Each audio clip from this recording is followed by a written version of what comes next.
Las actividades se dividen en tres fases. Una fase inicial, una fase de elaboración y una fase de producción. En este caso, la guía en la fase inicial nos pide hacer una actividad. Entonces dice, para familiarizarse con la teoría del tema va a leer la siguiente información y a partir de ella va a completar un esquema que se encuentra en la parte inferior. Solamente es leer el tema, los medios de comunicación masiva y completar este esquema. Este esquema ya está empezado, o sea que solamente corresponde completarle a cada tipo de medio su definición y de pronto ayudarse de algún ejemplo. En la fase de elaboración vamos a encontrar una parte teórica. Dice, estudia, lee e interpreta la información del tema para que resuelva las preguntas de la fase 3. Entonces, la fase de elaboración solamente lo que tienen que hacer es leerla, comprenderla y entenderla. Ya para las preguntas se van a la fase 3, que esa sería la actividad que deben entregar. Entonces, básicamente en esas tres partes está estructurada la guía.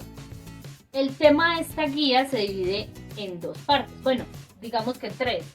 Inicialmente conocimos qué eran los medios de comunicación, realizando pues el esquema y los tipos en los que se divide. Ahora vamos a conocer un poco del cómic o historieta y también del internet. Les voy a hacer claridad sobre todo en el cómic o historieta para que de pronto tengan algunos conceptos claros a la hora de desarrollar la fase 3 de producción, es decir, las preguntas.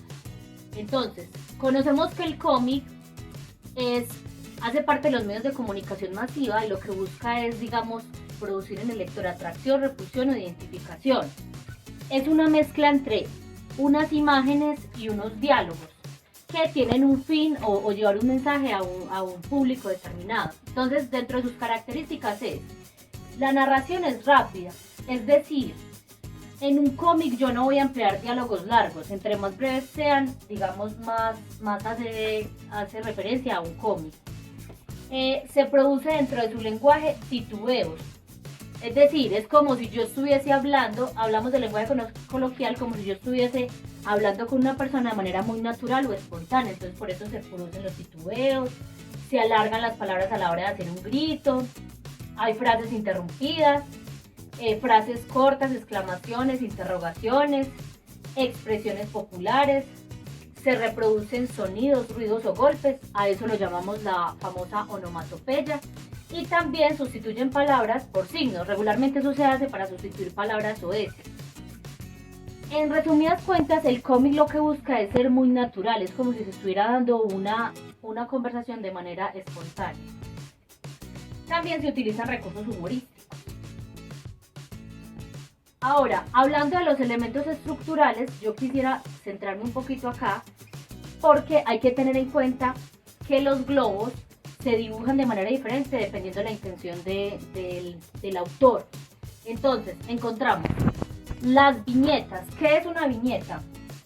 Una viñeta es el recuadro en el que se organiza la historieta. Hay historietas que tienen 3, 4, 5 y 6 viñetas, o hasta más, o sea que cada recuadro se le denomina viñeta.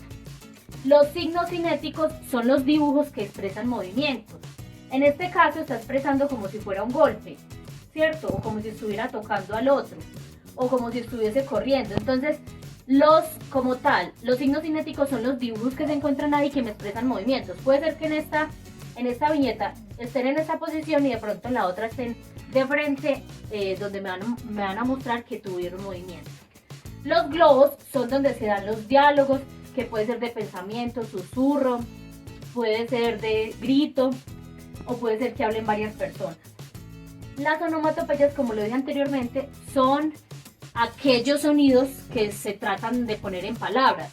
Por ejemplo, el tic-tac de un reloj, al hablar del sonido de un perro, el sonido de una vaca. Entonces uno trata de poner en palabras los sonidos. Los cartuchos casi no son tan usados. Los cartuchos son una parte que usa el autor para, digamos, narrar una acción. Se acercó sigilosamente y le susurró. O sea, es como la voz del narrador dentro del cómic, pero regularmente no es muy usual. Ahora vamos a ver los tipos de globos. Entonces cada globo tiene una función. Aquí es cuando habla normalmente un personaje. Entonces mire la forma del globo. En esta es cuando tiene más de 3 o 2, es porque hay una conversación de varias personas. Uno regularmente las ubica por guiones. Cada diálogo, cada intervención de un personaje va por un guión. Cuando las líneas son punteadas es porque la persona susurró o habló en voz baja. Entonces aquí hay un ejemplo, silencio que nos van a pillar.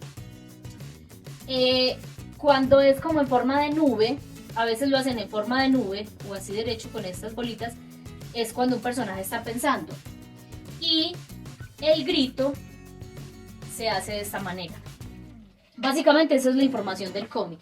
Ya del internet yo les compartí aquí una información que tiene parte histórica, tiene información de cómo surge el www, que permite hacer una reflexión al final de la guía.